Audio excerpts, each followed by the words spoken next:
Hi, I'm Sean Reardon, Mayor of Newburyport, and welcome to another edition of the Mayor's Corner. Today we are coming to you from DPS, that is Department of Public Services down here on Perry Way. We've got a project behind me that we're going to talk a little bit about. I'm going to bring our acting director out here in a second. But first I want to say I hope everyone had a great Halloween. It was so great. I think we just had such a great October here in the Newburyport area. There was so many events happening in and around the city. I want to thank everyone who came out for City Hall trick-or-treat and downtown trick-or-treat last Thursday and Friday. But it was really just a great month. So I mean, fall is here, and I hope everyone really enjoyed the Halloween season. There's something else I want to talk about today is that, actually I'll do this. This is my Sesame Street moment. Today's episode is brought to you by the number 27. Now, why is 27 important? 27 is my favorite number, and it was a long time ago, but it still is today. But a year ago today, I won the election by 27 votes. So I became a mayor-elect, the 69th mayor of Newburyport, a year ago from today, and I can't believe that we hit a year mark. It's just been so incredible to kind of look back and reminisce about what was happening this time last year.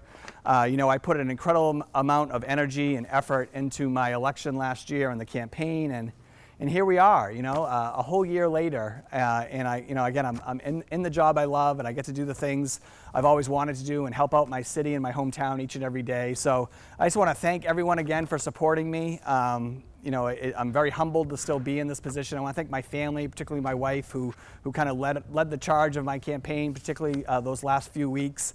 And again, when you win an election by such a small amount, you just realize that every little thing you did mattered. And again, I'm in a job that I love, and I'm still coming to work smiling every day. So thank you, City of Newburyport, for putting me in this position. All right, so that's all I'm going to say about that. This is a special day, 27 all day. I want to talk a little bit about the electricity aggregation. We talked a little bit about this last week, so we do have some good news coming your way. Again, we talked about this. National Grid for basic users are raising their rates about 64%. So we went out, our power broker, Colonial Power Group, went out and took bids in, trying to see if we could get better rates for the citizens in Newburyport. Again, this was all about trying to save the residents as much money as we can going into a really tough winter and a very tough economic climate, right? So it's not finalized yet, but it looks like we're going to be able to save National Grid users 34%. All right, so these are National Grid basic users, 34% savings. And so we're just getting those contracts finalized by the state, but we'll have some more information coming up for you all about that. We already have preemptively set up 3 information meetings, and we kind of talked about this when we had our meeting a couple of weeks ago, that we would set up these meetings at different places around town where people could come and learn more about this. So we do have those set up. I'm just going to name them real quickly. So far, we've got November 21st at 6 p.m. at PITA Hall. So for all those Plum Island residents, it's open to anybody, but we did that specifically for Plum Island. We have November 30th at the Senior Center at 12 p.m. And then we have December 15th at the Senior Center at 6 p.m. So those are the 3 we've set up so far. We'll send out communications about that, and if we have to add more, we of course will, but those are going to be information settings. I just mentioned Plum Island. We were out at Plum Island on Monday for a great event. We had our federal and state legislators in town, Senator Markey, Representative Moulton, some of our state legislators, Senator Tarr and Senator Zaglio, among others, at the Wrights home at Reservation Terrace on 73rd Street. But we were really just celebrating the dredge, right? And I've talked about the dredge. It started a few weeks ago. We're really excited that this project has finally been able to begin. It's going to add 400 feet of beachfront on the Reservation Terrace area. That's about 230,000 cubic yards of sand. And so we were there for 2 reasons. We wanted to celebrate all the hard work and collaboration that went into getting this dredge started.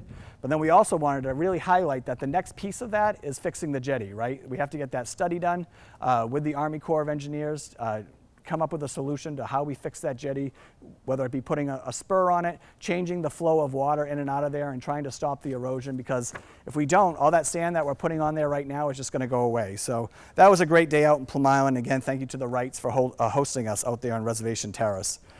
We have a couple of flu clinics coming up. There's a lot of sickness going around already. What we're being told is it's going to be a pretty bad flu season. So we have 2 flu clinics set up.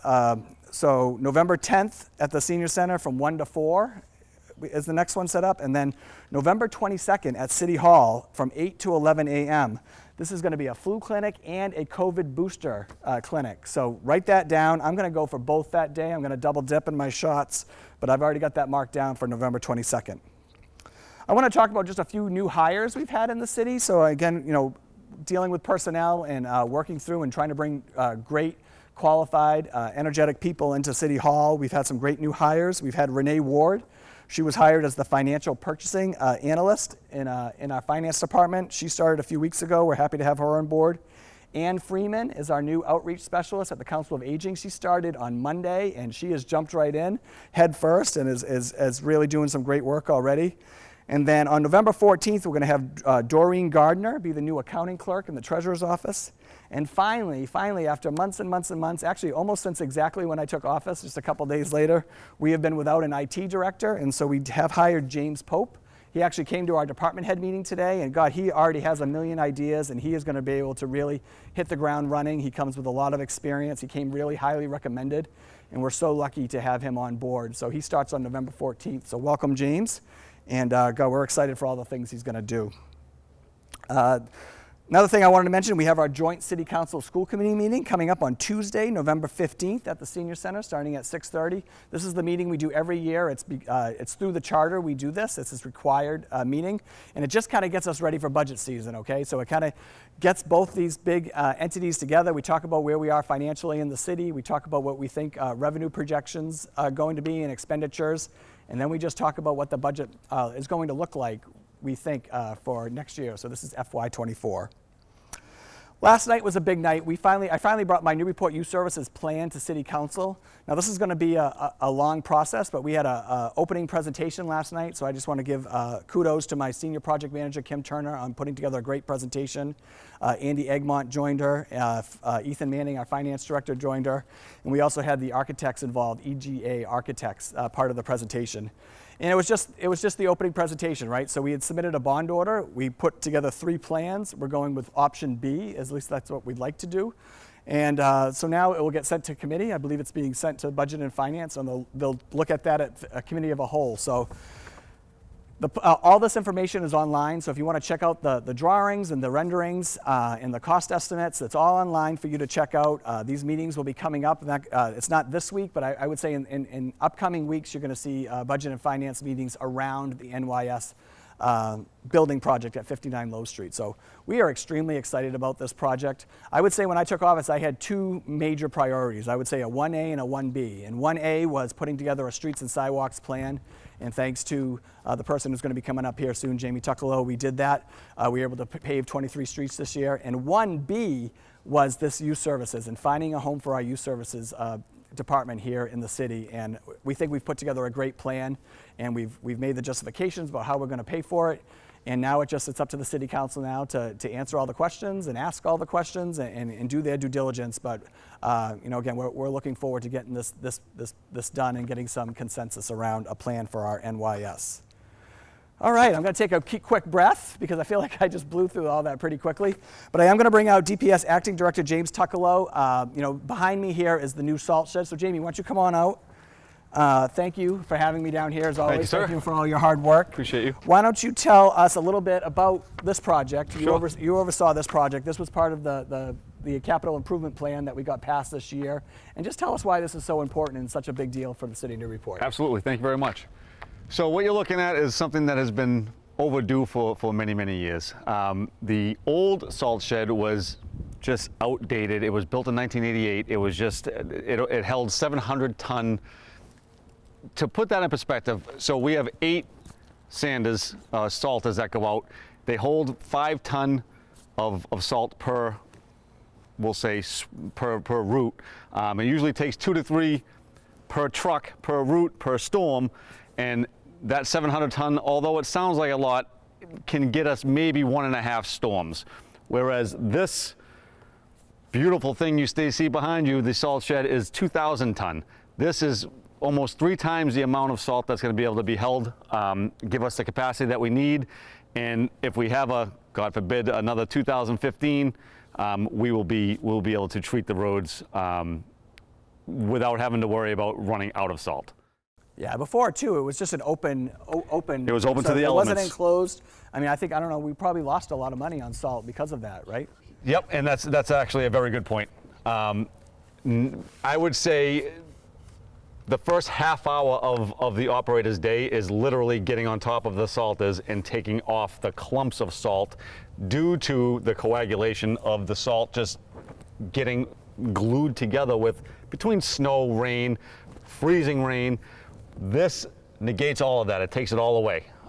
We will not have, we can go in, scoop, dump, and on with our day in a more effective time and efficient way. It also doubles as a planetarium, so we're going to start booking out our classes. No, I'm just kidding. It's not a planetarium, but it is a very cool building.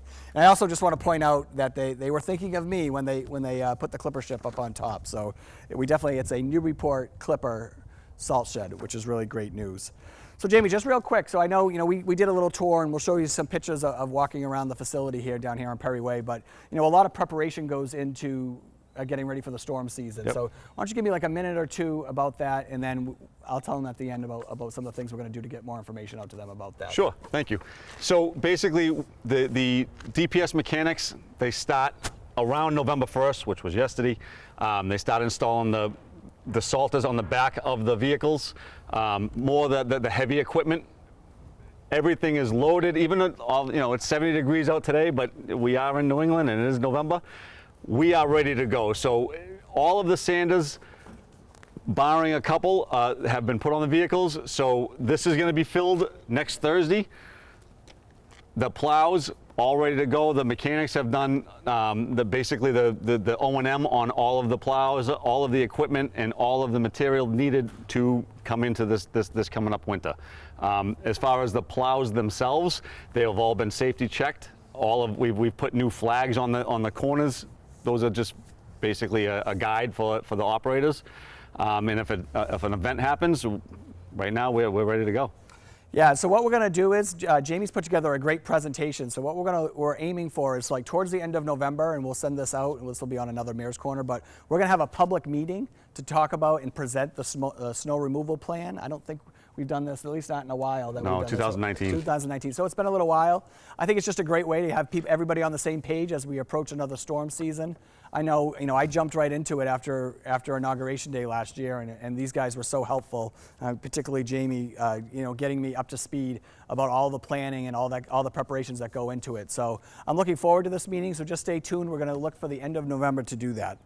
All right, thanks, Jamie. I appreciate it. Thank you very much. Thanks for having me. Appreciate you. Just to end on a high note today is that I want to give a big shout out to the Newburyport Clipper fall teams. We have just had a tremendous amount of success as they go into the playoffs here. I want to call out the boys soccer team, undefeated, Cal champs, girls soccer team, 1 loss, Cal champs, field hockey, Cal champs, boys and girls, cross country just won the state, the Cals this past weekend, volleyball, Cal champs, another very successful year, very highly ranked in Division III.